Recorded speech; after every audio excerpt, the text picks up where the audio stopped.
What do you think about this world in which you manifest? Do you like manifestations? Do you like setting a goal for something or setting an intention for something and then watching the universe provide the path of least resistance in order to give it to you or in order to show it to you? We want you to understand that that path of least resistance really is the path of your lessening of resistance. Because in the moment that life causes you to want something, everything and everyone, all non-physical focus, the energy that creates worlds is on it, providing circumstances and events with law of attraction gathering up all of the cooperative components, bringing each and everything to you. The path of least resistance means, how are you doing in your allowing of what you want? Because when you want something and you fully expect it to be, there's no resistance and the path is clear and fast and easy. But if you want something and you don't expect it to be, if you want something and you doubt it, and why would you doubt it? Because you think you're not worthy, you think you're not ready, you think that there is some other plan, you think that somebody else is calling the shots. There are all kinds of squirrely, ridiculous things that you have picked up along your physical trail that make you believe in your unreadiness or unworthiness, that cause you really to be unwilling in any moment, unallowing or resisting. So you don't let what you want be, and you have all kinds of ridiculous reasons that you explain why what you want cannot be. And we say, there's only one reason why what you want cannot be right now, and it's because you've got a thought that contradicts it and you're not allowing it, period. Because source is on it. When you say you want it, when life causes you to identify that you have this desire, you are a creator that came as a focuser of energy. And whatever you want must be coming into being and is coming into being and will come into being, and you will experience it fully if you will allow it. And this whole gathering, what we are here to talk to you about, is how to figure out how to get yourself in the place of willingly allowing the goodness that you're asking for to flow into your experience. You see, sometimes you think that you were source energy before you came into this body, and that you will be again if everything goes well.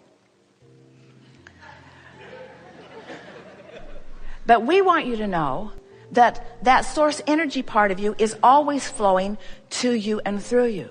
Sometimes you think that you're separate from what you call God, and that God, apart from you, is evaluating you as a separate entity, as a doing good or doing bad entity. And it's not that way at all. That which you call God, that which is source, is flowing to you and through you because it is you. So when you're having a moment of great fun or clarity, when you're having a moment of great appreciation or love, that means that in that moment, there is no vibrational variance going on within you because you're not focusing upon some lackful thing. And in the absolute alignment with the source within you, you're allowing source to do what source does, which is flow purely through you. The story that we've been telling for a number of years, haven't told it lately, but this really begs for it, is imagine going to a department store with a little girl who is just excited about life, and she is feeling appreciation for everything she sees. In today's terminology, we would say she's in the vortex.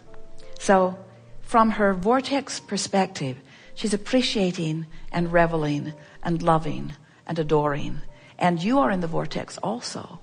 And can't you just feel yourself inspired to do anything and everything that you can think of to make this appreciative little girl feel even more delicious about her life experience?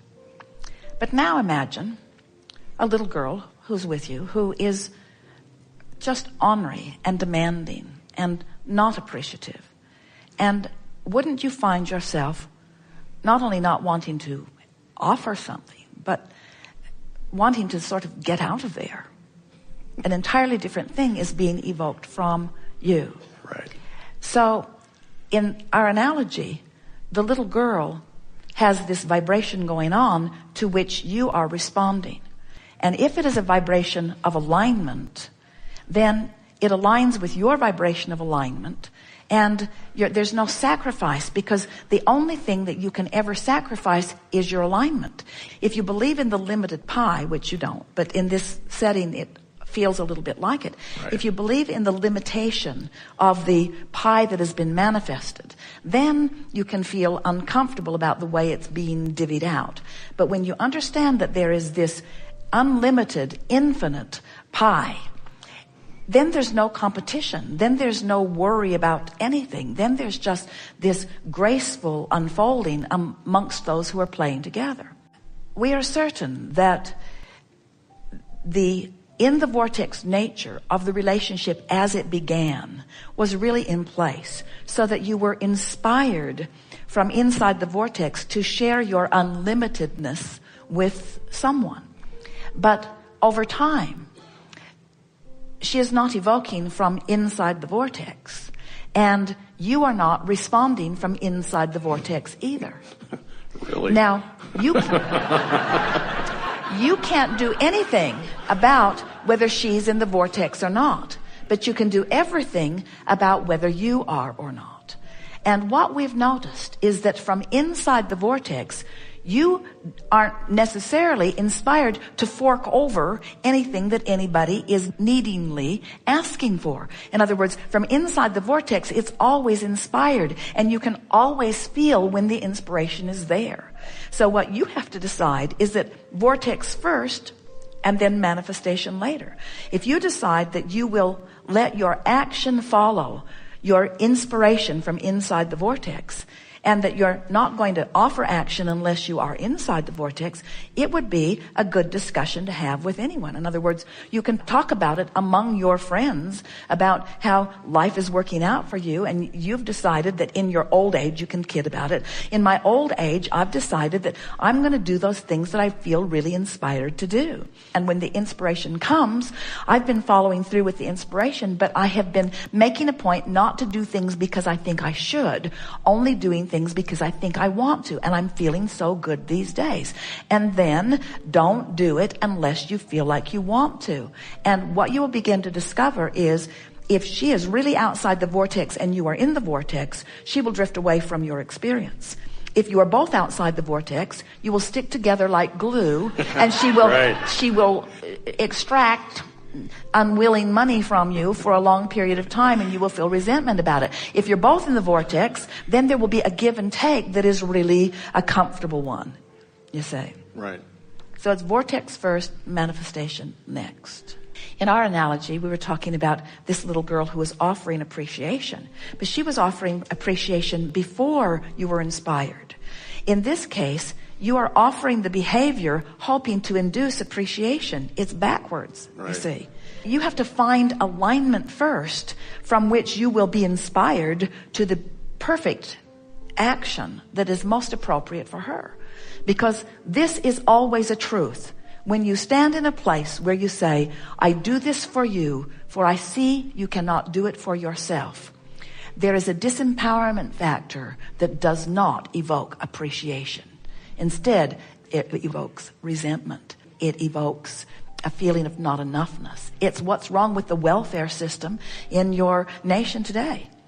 Well-meaning people wanting to help other well-meaning people for a while, but then generations of them no longer appreciating, because it isn't something temporary, it becomes something generationally permanent, which disempowers not just families but generations of families, and makes them feel more out of the vortex, more uncomfortable, more resentful, and therefore more demanding.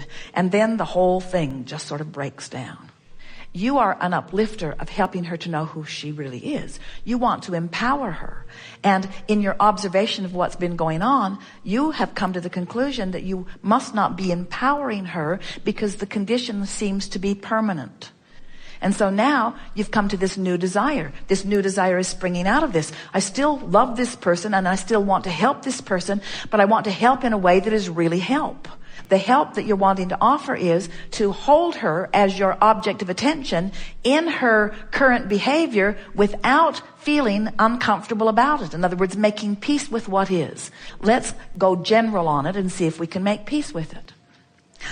All I ever wanted to do was uplift and help. And it kills me that I haven't been uplifting and helping.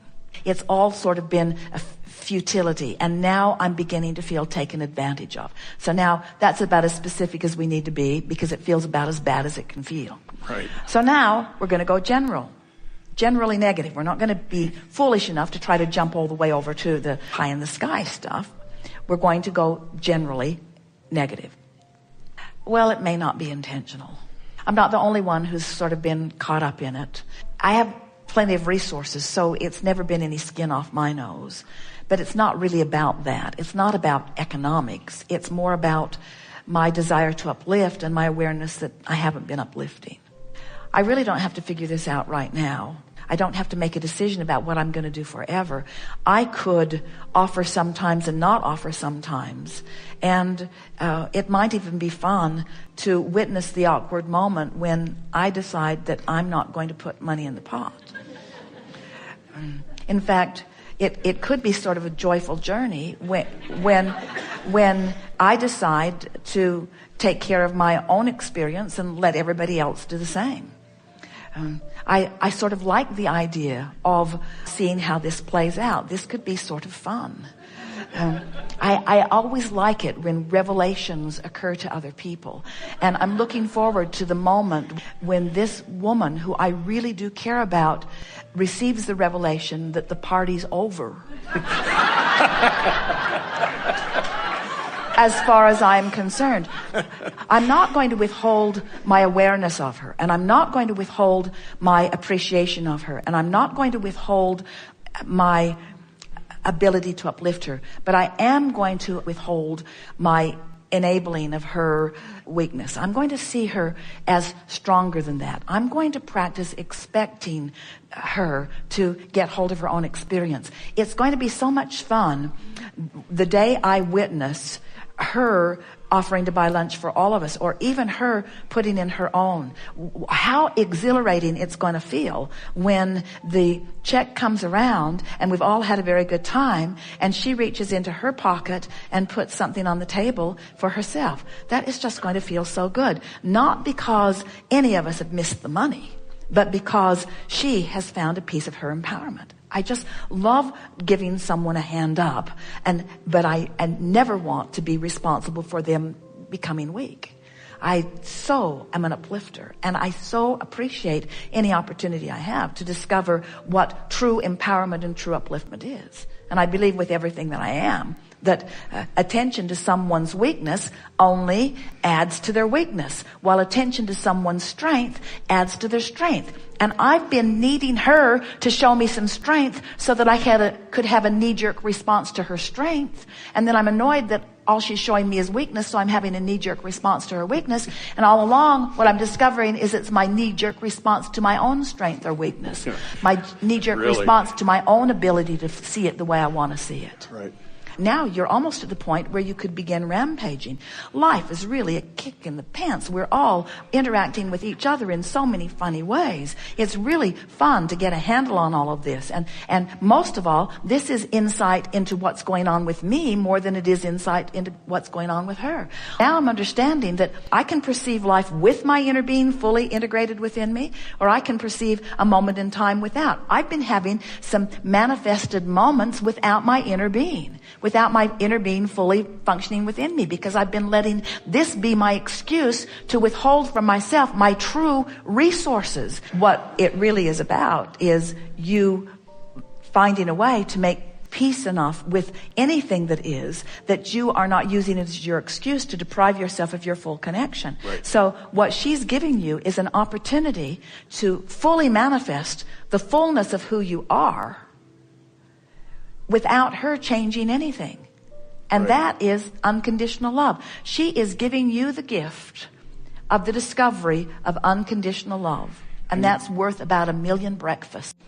We've enjoyed this interaction immensely. It is delicious to come together with those like you who are willing to rendezvous with us out on the leading edge in a new place. It is satisfying to feel the power of your desire and hear the specifics of that which you are about, and to resonate with the fullness of who you are in your vortex, and then express it verbally